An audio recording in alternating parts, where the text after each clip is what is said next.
on in. All right. Go on in.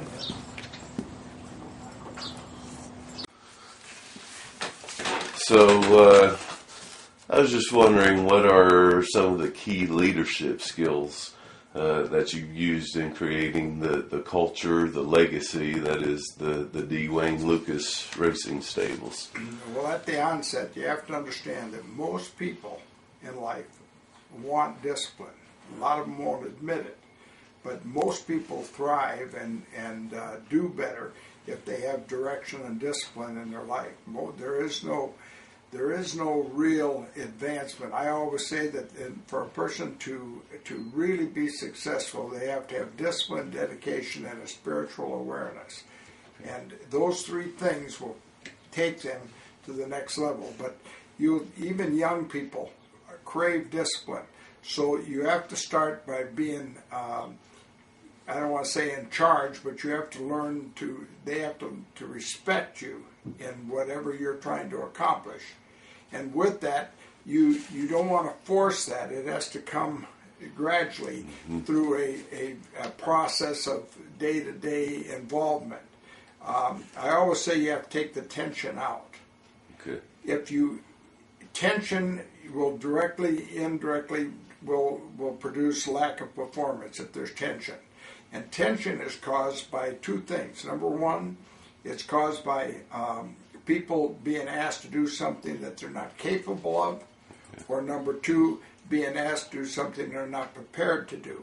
Now, most of us in leadership roles do not ask them to do something they're not capable of doing, but many times they're not prepared. So it's your job to make sure that they understand their job, and then teach them in the proper methods to get to where you want them to be, because they'll lift you. So a lot of building trust. You build a trust and make sure they clearly understand your objectives and your goals. And only can you lead if they clearly understand where we're all going. We have to all be pulling in the same direction. Gotcha. Do you use those same principles across the board in dealing with your horses, employees, your owners? Definitely with the employees. The horses are a little bit different because they can't talk back, and you have to teach in a little bit different way. But it's amazing.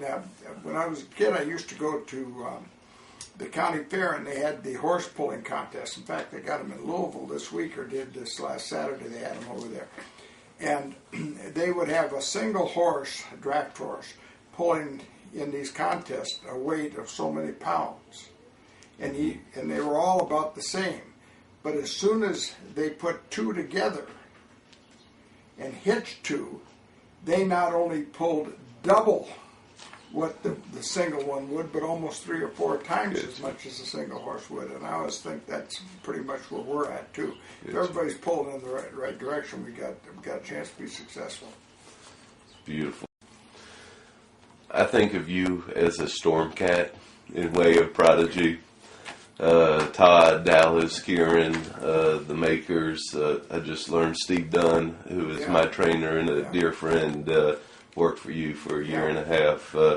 Whole new generation of top-notch trainers. Has your background in education helped you to teach these young guns your trade more effectively than, say, other trainers? Most certainly, without a doubt. The thing that's wrong with the thoroughbred industry is there's no how-to book. There's nobody teaching. Most of the Woody Stevenses, Charlie Whittinghams, Laz Barreras of years gone by, Frank Whiteley's, they never taught. It was always, well, just shut up and watch, you'll learn. It was by osmosis, just being in the area. Well, that's a tough way to go. My educational background and being a basketball coach those years and everything, I can't hardly help myself. I see somebody doing something wrong, I got to say something. In fact, I'm bad about even correcting somebody else's help out there. I'll say something. I mean, it's amazing how I want to correct or teach all the time. And I think that comes from that. But the other thing that comes is the organization. There's very few people have a lot of organization in the thoroughbred industry. And what we do is we treat our young assistants and those that you named, and even some others. There's about 15 of them out there now. We, just like when I was coaching basketball, it's impossible to teach everything. A football coach can only do so much with 100 players out there. He can't oversee every little detail, so he has to depend on his assistants. If you're training 60 or 70 horses, it's impossible probably to be hands-on, as they say, on every single horse. And so you have to depend on them. But if you teach them and they can feed that information back to you, you can be successful. And I think my coaching background gave those kids an opportunity to succeed and get further down the base path. Absolutely. What percentage of your leadership do you think comes from your background in education and then from your just real life experience? Well, I think at least 60-40, maybe 80-20. I don't know I think that the education, dealing with having a master's degree from the university, dealing with high-class client, being able to relate to clientele that also are on that level, educated level, corporate level, so to speak, I think has helped us. I think being 10 years in the ranks of a teacher, coach, I think has let me really relate to those young people that have come through our program, because they actually are just the players, just like when I was coaching. A lot of leadership theory suggests that change should be constant when dealing with different situations. This industry is truly a tradition-based type of industry, but you bucked traditions back years ago when you changed the way when we ship horses around the country to compete. Now everybody's doing it. Well, the tradition and racehorse industry in general is so entrenched in the old methods, and nobody was innovative. Nobody thought about doing it any other way.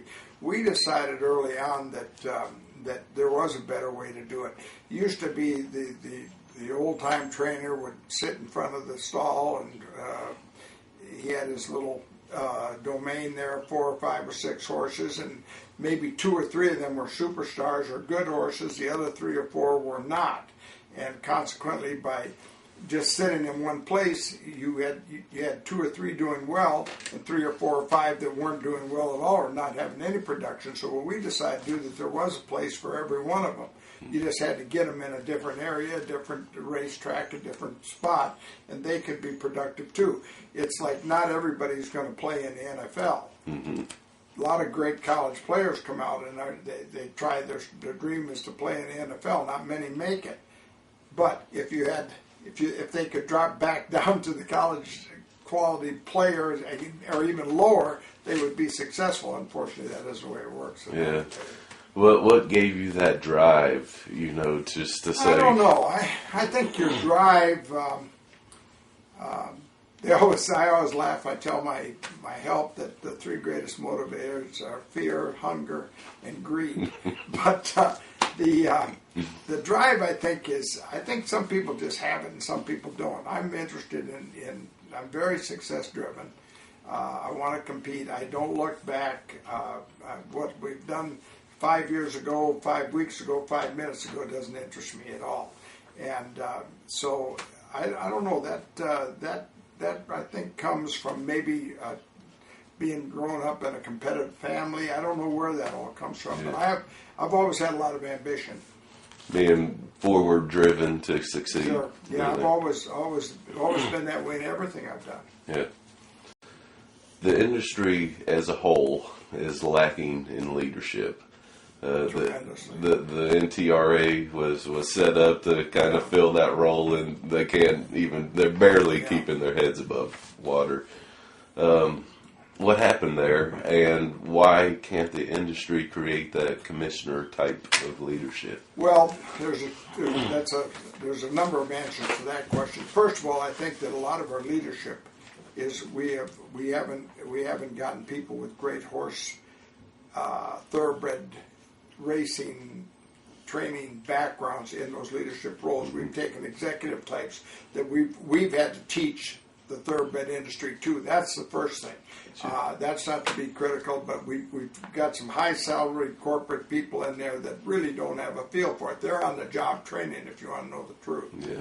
The second thing is the NTRA or a commission type thing, which is probably the answer to racing. Almost everybody agrees.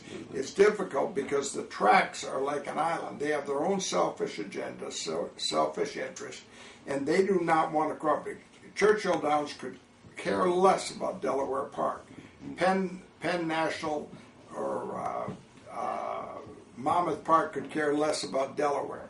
And Churchill doesn't give a damn what happens at Oaklawn Park this winter at all. Yeah. They all have their selfish interests. So in order to come under one umbrella, like the NBA or the NFL, where we had a commission. Now, those guys don't all get along either. Of the 28 or 30 teams and the 32 teams or whatever it is in the NFL, they don't all agree. I know that because I trained for a couple of them. You're right. And yet that they agree when they leave that room. When they go to their owners' meetings, they decide on what's best for the league. Dallas, and Jerry Jones is a good friend of mine, the Dallas Cowboys, if they could just do what they wanted, they'd make twice as much money. But they got to look out for Cleveland and Green Bay. And so, if Jerry Jones could just market the Dallas Cowboys, and not worry about the league, he could really make a lot of money. But racing does that. See, New York could care less about Churchill. Yeah. Even in the Triple Crown, there's tension. They couldn't even agree on the three tracks getting together on one single television contract to do the Triple Crown. So therein lies the problem. Yeah. Is that more on just an individual track basis? Is it state? It's the tracks. It's the ownership. Tracks are mostly owned privately, other than NYRA in New York, who has got the state involvement.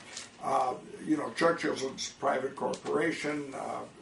Oaklawn Park obviously is owned by one person. Yeah. You go down the line, Remington now is owned by the Indian tribe down there, and so they're just concerned about their own little business. Yeah. And not if it could all come together under one league, we could really move forward. Central testing, same medication rules, all the things that would make it better. And that's what NTRA, was. The NTRA never had the strength. First of all, they never had the leadership, and secondly, they never had the strength. The only way that I think that could ever happen is if the Jockey Club, who is the governing body of the registration and recognizing races, would step up and say, look, you're either going to come under this umbrella or we're not going to recognize your races. Yeah. Is that because their leadership has the background? Again, there's talk of that, but they've never been able to step up. And at some point we may get in the grease bad enough that they will step up. Yeah. You are a Hall of Famer. In my mind, the greatest trainer of all times. And I'm sure you could retire quite comfortably. What is it that motivates you to keep on doing it? Well, I like it. I have a passion for the game, and it's not physical. It's not something that, again, if the experience factor is paramount here. The more you do it, the better you should get at it if your health stays, if you're in good health. And I am in good health as far as I know. I don't have any problems. I enjoy getting out here in the morning. I still have a lot of ambition, and I enjoy it. I don't know that it would fit me to retire. I could probably step back and do something else, but I'm not sure. I don't think that. I think I'm too competitive to get in anything where it isn't. I'm not competing or trying to beat up on the other guy. Yeah. So I don't know if that would fit me, but I don't plan. I have no plans to retire. None at all. That's great. Which motivates you more, beating up on the other guys? I don't know. The beautiful part of it is that you run a race and then you start looking at the condition book or the stakes book, and the next one's right around the corner, and it just keeps kind of pushing you, and you keep trying to develop. And of course, we're all looking for that superstar horse. We've had 24 world champions here, and we're always looking for the next one. Wonderful. Thank you. Okay, you bet. Thank you so much. I appreciate Not at all. that. I hope that'll help. It will.